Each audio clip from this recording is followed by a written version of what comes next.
I now give the floor to Ms. Alice Nderitu.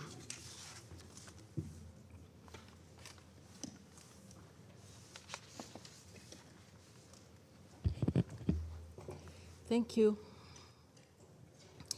I would like to thank the President of the Security Council, Ambassador Ferit Hoxha, and other council members for inviting me to brief on the topic of incitement to violence leading to atrocity crimes. My mandate as Special Advisor to the Secretary General on the prevention of genocide is to act as a catalyst to raise awareness on the causes and dynamics of genocide, to alert relevant actors through early warning where there is a risk of genocide, and to advocate and mobilize for appropriate action. In addition, since 2019, my office serves as focal point within the UN system for the implementation of the UN Strategy and Plan of Action on Hate Speech, which integrates this priority into the work of the whole United Nations system, including at the country level, all its agencies, funds, and programs, as a key element to advance all relevant UN agendas. This is done in full respect to the essential right of freedom of expression as provided under international human rights law. This week, we commemorated the first ever International Day for Countering Hate Speech, June 18, 2022. My office in the Permanent Mission of the Kingdom of Morocco, the driving force behind Resolution 75-309, which established this International Day, also co-sponsored a side event at the Trusteeship Council on the role of education to address the root causes of hate speech and advance inclusion, non-discrimination, and peace on June 17, 2022. The International Day for Countering Hate Speech was officially marked through a high-level informal meeting of the General Assembly convened by the President of the General Assembly yesterday on June 20, 2022.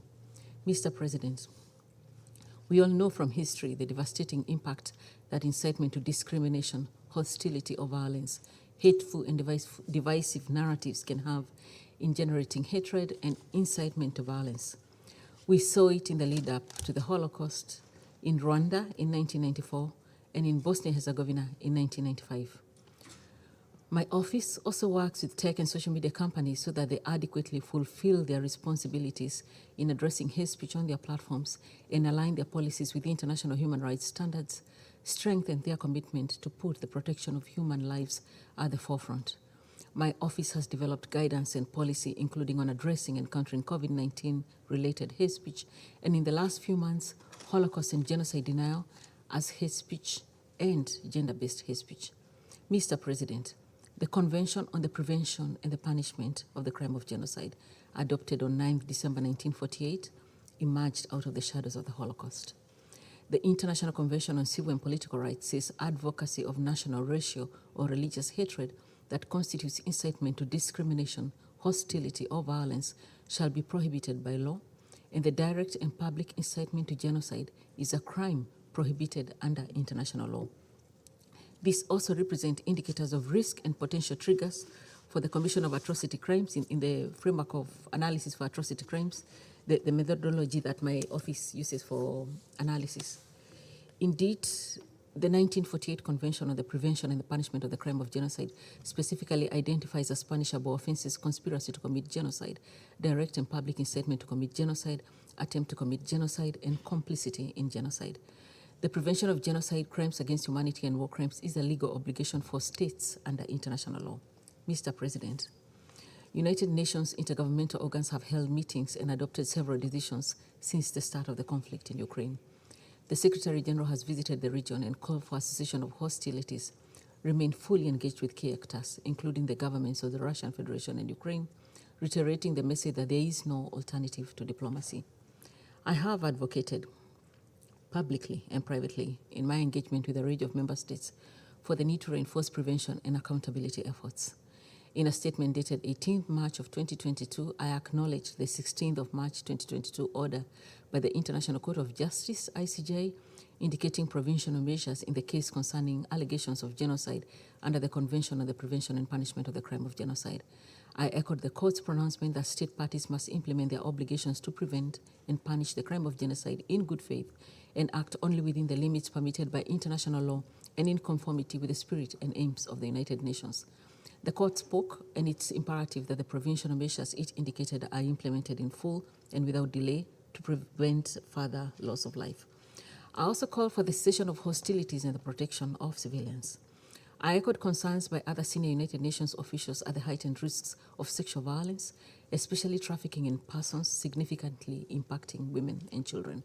I acknowledge the important role of regional and international efforts to address the ongoing humanitarian crisis with millions of people displaced. I also stress the importance for all states to adhere to international human rights, international humanitarian law obligations and principles. Mr. President, before the start of the current conflict this year, my office had already been working closely with the UN country team in Ukraine, supporting intercommunal dialogue efforts. I encourage the prioritization of accountability as well as the continuation of such intercommunal efforts.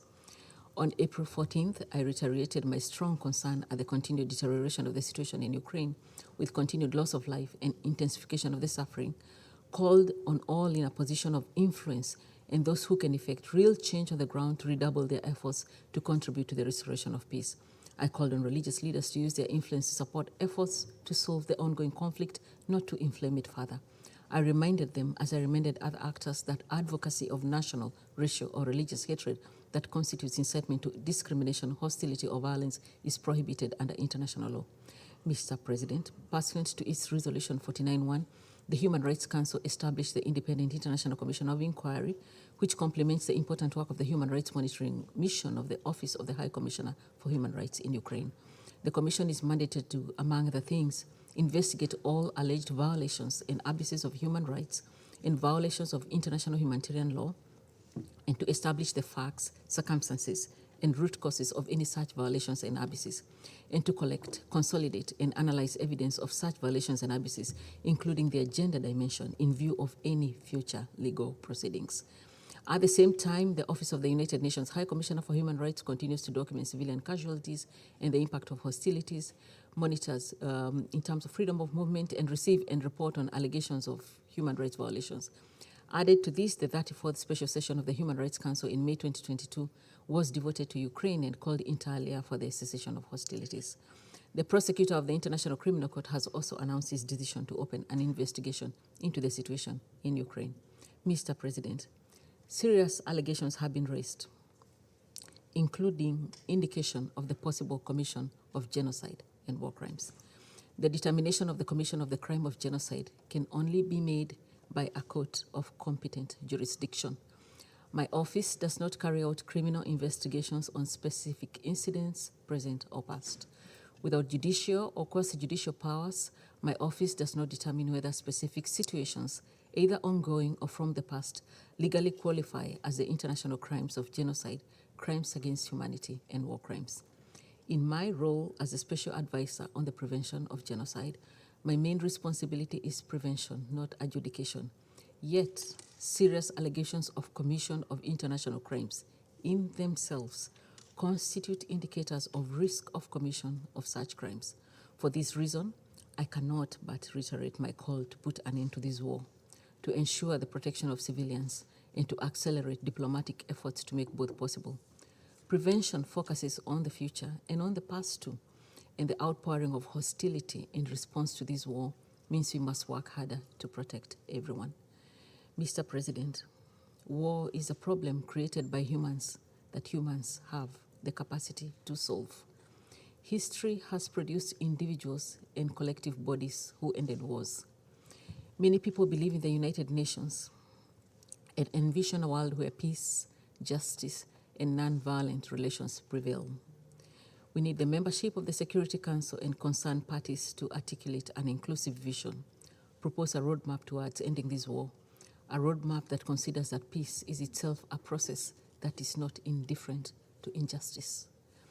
Ending this and other wars requires sustained actions, bridging generational divides, countering divisive rhetoric and offline and online hate speech, addressing human rights violations, impacting directly on livelihoods and the quality of life. To conclude, Mr. President, as the Secretary General Antonio Guterres has noted, there can only be a diplomatic solution to this conflict. That solution is possible with commitment on the part of everyone. With every continued delay, Mr. President, the escalation of human suffering continues. I thank you, Mr. President. I thank Ms. Nderitu for her briefing. I now give the floor to Ms. Lyubov Cybulska.